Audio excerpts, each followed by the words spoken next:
लखनऊ का एक रिटायर्ड सरकारी अफसर रोज सुबह 7 बजे गोल्फ खेलने जाते थे। उनका जीवन काफी नियमित था। घर पर उनकी पत्नी अकेले रहती थी। उस दिन जब वह गोल्फ खेलकर सुबह अपने घर लौटे तो उन्होंने देखा कि उनकी पत्नी की लाश बाथरूम में पड़ी हुई थी। लाश को पानी से अच्छी तरीके से धोया गया था और घर की सभी महंगी चीजें भी पानी में डूबी हुई थी। तुरंत उन्होंने अपने रिश्तेदारों और पुलिस को फोन कर यह भयावह खबर दी। पुलिस तुरंत घटनास्थल पर पहुंची और जांच शुरू की। पुलिस के लिए सबसे पहला कदम सीसीटीवी फुटेज की जांच करना था, लेकिन कातिलों ने बड़ी चालाकी से सारी रिकॉर्डिंग्स को गायब कर दिया था। घर के अंदर कोई फिंगरप्रिंट भी नहीं मिल रहा था। ऐसा लग रहा था जैसे कातिलों ने हर सबूत को मिटा दिया है। जांच के दौरान पुलिस ने पाया कि घर के कीमती गहने और अन्य वस्त्र भी पानी में डूबे हुए हैं। कातिलों ने बड़े शातिर तरीके से सब कुछ साफ कर दिया था, जिससे कोई भी सबूत मिल नहीं पा रहा था। ऐसा लग रहा था कि कातिलों ने किसी प्रकार का सबूत छोड़ने से बचने के लिए यह सब किया था। पुलिस ने घर के हर कोने की बारीकी से जांच की, लेकिन कोई भी सुराग नहीं मिला। तो पुलिस के सामने अब सबसे बड़ा सवाल था कि आखिर कातिल कौन है। नमस्कार दोस्तों, मैं एडवोकेट अमित सांगवान आज जो सच्ची घटना आपको सुनाने जा रहा हूं, यह उत्तर प्रदेश के लखनऊ इलाके के इंदिरा नगर में स्थित एक घर में दिल दहलाने वाली वारदात की है। यहाँ पर IAS retired officer Devendra Dubey अपनी दूसरी पत्नी मोहिनी दुबे के साथ इस घर पर रहते थे। उनकी पहली पत्नी की मौत हो चुकी थी और अपनी रिटायरमेंट से 2 साल पहले उन्होंने मोहिनी से शादी की थी। इस विवाह के पहले उनके 2 बच्चे भी थे जो अब अपने पैरों पर खड़े हो चुके थे। परिवार में शांति का माहौल नजर आ रहा था, लेकिन अंदरूनी विवाद बढ़ रहे थे।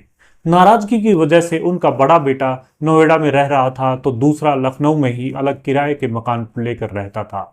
देवेंद्र दुबे के पास सिर्फ यह घर ही नहीं, बल्कि और भी कई जमीनें और फ्लैट्स थे। हाल ही में उन्होंने अपना गोमती नगर का फ्लैट बेचा था, जिसके लिए उन्हें 90 लाख रुपए मिले थे। इस सब को लेकर घर में कुछ परेशानियां भी हुई, क्योंकि देवेंद्र दुबे का कहना था कि इस पैसे को बच्चों में बांट दिया जाए या इसका बराबर बंटवारा कर दिया जाए। लेकिन पत्नी मोहिनी दुबे साफ तौर पर इनकार कर रही थी। उनका कहना था कि यह फ्लैट हमने बेचा है, सारे पैसे हमारे पास रहेंगे। देवेंद्र दुबे का सबसे छोटा बेटा शराब का आदी था और इसलिए देवेंद्र दुबे उसे खासा पसंद करते नहीं थे। मोहिनी भी मना कर रही थी, पैसे हम किसी को नहीं बांटेंगे। अब 25 मई यानी कि शनिवार की सुबह किसी को कोई अंदाजा नहीं था कि घर में इस तरह का कोई कांड हो जाएगा, इस तरीके की वारदात हो जाएगी। दरअसल अगर इनकी फैमिली की दिनचर्या बताऊं तो सुबह हर रोज 7 बजे देवेंद्र दुबे गोल्फ खेलने जाते थे और 7 से लेकर 7:15 के बीच इनका दूध वाला आता था और 8 से 8:30 बजे के बीच इनकी नौकरानी आ जाती थी। रोज का इनका एक तय रूटीन था और इसी आधार पर, इसी टाइमिंग के हिसाब से यह लोग अपना काम किया करते थे। इनके घर पर 2 ड्राइवर भी थे जो इनका पर्सनल काम भी कर देते थे, और अगर देवेंद्र दुबे को कहीं जाना होता था तो एक ड्राइवर उन्हें ले जाता था। तो अच्छी खासी फैमिली थी। लेकिन शनिवार 25 मई की सुबह जैसे ही 7 बजे देवेंद्र दुबे गोल्फ खेलने जाते हैं और 7:10 के आसपास दूध वाला दूध देकर जाता है, और इसके बाद 7:13 पर हेलमेट पहने 2 लोग घर के अंदर दाखिल होते हैं। मोहिनी बड़े आराम से दरवाजा खोलती है, जिससे जाहिर होता है कि दरवाजे पर खड़े लोग कोई जानकार थे। यहाँ पर एक चीज और गौर करने वाली है। जितनी भी पुलिस ने पूछताछ की उसमें यह पता लगा कि मोहिनी कभी भी किसी बाहर वाले के लिए दरवाजा नहीं खोलती थी। उनके घर में फ्लैट के पर चैनल वाला गेट लगा हुआ था, जिससे वो चैनल वाले गेट के जरिए ही सामने वाले शख्स से बातें किया करती थी। जब तक मोहिनी पूरी तरीके से आश्वस्त नहीं हो जाती थी या किसी को बहुत अच्छे से नहीं जानती थी, तब तक वो अपने घर का दरवाजा नहीं खोलती थी। यहाँ तक कि तो जो इनके घर पर नौकरानी आती थी, जो इनके घर पर काम करने के लिए, उसको भी वह अपने कमरे में बिना परमिशन के नहीं जाने देती थी। वह बहुत ही ज्यादा स्ट्रिक्ट, बहुत ही ज्यादा सतर्क थी इन सब चीजों को लेकर। लेकिन 25 मई को 2 लोग हेलमेट पहनकर इनकर घर पर आते हैं और साफ तौर पर जब पुलिस ने सीसीटीवी देखा तो उसमें दिखा कि बड़े आराम से यह लोग अंदर आ जाते हैं। पुलिस को कहीं पर भी ऐसे निशान नहीं मिले जिससे यह साबित हो सके कि फोर्सफुली कोई इनके घर में घुसा है। साफ तौर पर यह भी पता लग रहा था कि अंदर महिला ने सामने वालों को वेलकम किया है। बड़े ही आराम से जो 2 लोग हैं वह अंदर दाखिल होते हैं। उस वक्त मोहिनी ने गैस पर दूध चढ़ा रखा था क्योंकि दूध वाला दूध देकर गया था। और जैसे ही वो दोनों लोग अंदर आते हैं और तभी उन दोनों शख्सों में से एक शख्स ने मोहिनी का गला दबाना शुरू कर दिया। इसमें मोहिनी अपने आप को बचाने की कोशिश करती है और एक तरीके से लूटपाट का जो पूरा सिनेरियो बनाकर कातिल आए थे वह उसी को अंजाम देने के लिए मोहिनी को पकड़ते हैं। मोहिनी भागने की कोशिश करती है और ऐसे में एक लोहे की रोड मोहिनी के सर पर मार देते हैं, फिर उसका गला दबाते हैं और उसकी हत्या कर देते हैं। हत्या कर देने के बाद जो आईएएस ऑफिसर की बीवी है उसकी लाश को बाथरूम में ले जाया जाता है कि जब वे मोहिनी का गला दबा रहे थे तो फिंगरप्रिंट्स उसके गले पर आ गए थे। साथ ही साथ जब मोहिनी भागा दौड़ी कर रही थी तो उसको पीछे से धकेल रही थी, तब भी उनके हाथ पर बॉडी पर टच हुए थे। तो वे कातिल पूरी तरीके से जानते थे कि पुलिस से कैसे बचना है और कैसे सबूत मिटाने हैं। इसलिए वे एक कपड़ा लेकर बाथरूम के अंदर उसकी पूरी बॉडी को पहुंचते और गले पर जहां दबाया गया था वहां पहुंचते हैं, हाथ पहुंचते हैं ताकि पुलिस उन्हें बिल्कुल भी पकड़ न पाए, किसी तरीके से ट्रेस न कर सके।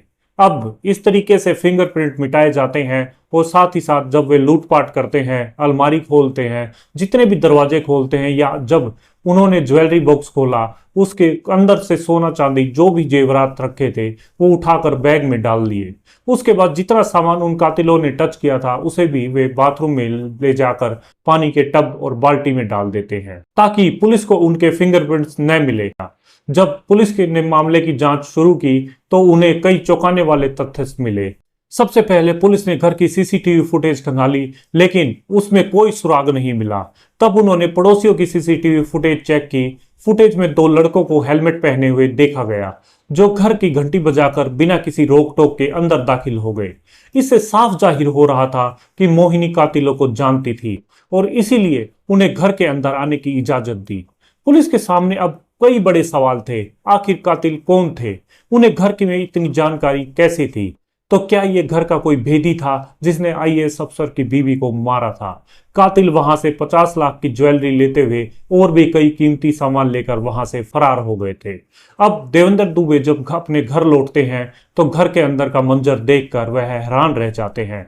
उनके पैरों तले से जमीन निकल जाती है। उन्हें समझ नहीं आता कि अचानक ये क्या हो गया। सुबह सुबह तो मैं जब यहाँ से गया था ठीक ठाक छोड़कर, वो देखते हैं कि बाथरूम में उनकी बीवी की लाश है। ऐसे में पुलिस को बुलाया जाता है और जब पुलिस छानबीन करती है तो पुलिस जो इस घर का सीसीटीवी है उसका जो डीवीआर है वो कहां पर रखा हुआ है। अलमारी के बगल में जो डीवीआर होता है वो उसको भी निकाल कर ले जाते हैं ताकि पुलिस सीसीटीवी के जरिए कुछ भी न पता लगा सके। और कातिलों को यह भी पता था अगर वो बाहर वो दिखते भी हैं तो उन्होंने हेलमेट पहन रहा हुआ था जिससे पुलिस उन्हें पहचान नहीं पाएगी।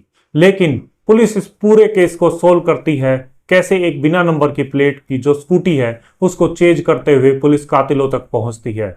सबूत मिटाने के लिए जिस तरीके से उन्होंने कैमरे की डीवीआर को अलमारी के पीछे रखी होती है उसे भी निकाल कर भाग जाते हैं। यही नहीं, रास्ते में उन्होंने कई बार अपने कपड़े भी बदले ताकि पुलिस उन तक चाहकर भी पहुंच न सके। ना ही कोई चेहरा दिखाई दे रहा था जिससे पता लगाया जा सके कि ये लोग आखिर कौन थे, कहां से और कहां चले गए। लेकिन पड़ोसी की एक रिकॉर्डिंग में बाकायदा ये दोनों जो लड़के थे घर पर दाखिल होते हैं, इनकी रिकॉर्डिंग साफ तौर पर दिखाई देती है जिसमें एक ब्लू रंग की स्कूटर पर वो आते दिखाई देते हैं। इसके बाद अब 7:53 पर जब वह बाहर जाते हैं उसकी रिकॉर्डिंग भी है। बस यही सबूत का सिरा पकड़ते हुए पुलिस इस केस को पूरा सुलझा दिया। दरअसल जिस इलाके में हत्या की गई थी वो लखनऊ का एक पॉश इलाका है। इसमें तमाम अलग अलग घरों में जो कैमरे लगे हुए थे उन कैमरों के जरिए इन स्कूटी का पीछा किया जाता है, कौन से रास्ते से निकले, कहां से निकले। लखनऊ पुलिस लगभग 300 सीसीटीवी फुटेज को निकाला और उन्हें मैच किया और जानने की कोशिश की कि यह स्कूटी किस रास्ते से कहां जा रही है।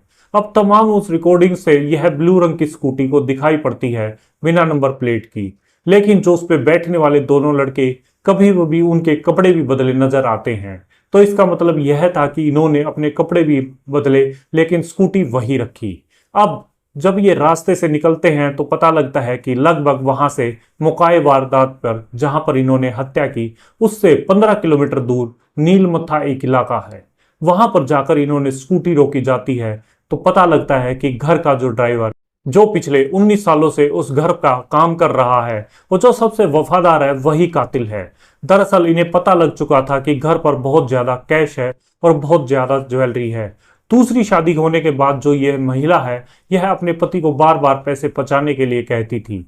इन्हें यह भी पता लग चुका था कि पैसे कहाँ रखे जाते हैं, क्योंकि जो मोहिनी थी वह किसी और के लिए दरवाजा नहीं खोलती थी। तो जो अखिलेश नाम का ड्राइवर था, उसे पता था कि मैडम को वह भरोसे में ले लेगा। अब यहाँ याद रखिए कि एक और ड्राइवर है। घर पर जो दो ड्राइवर थे, जो सुबह गोल्फ खेलने वाली बात हम आपको शुरू में मैंने कहा, जो सुबह इस आईएएस अफसर की गोल्फ खेलने वाली बात हमने जो शुरू में कही, उसमें उनके साथ ड्राइवर रवि भी था। वो साहब को लेकर गोल्फ खेलने के लिए निकल पड़ता है, लेकिन रवि भी इस पूरे कांड में शामिल था। वो जिस तरीके से गोल्फ खेलने जाता था, तुरंत फोन करके बताता है कि मैं घर से निकल चुका हूं, जगह खाली है।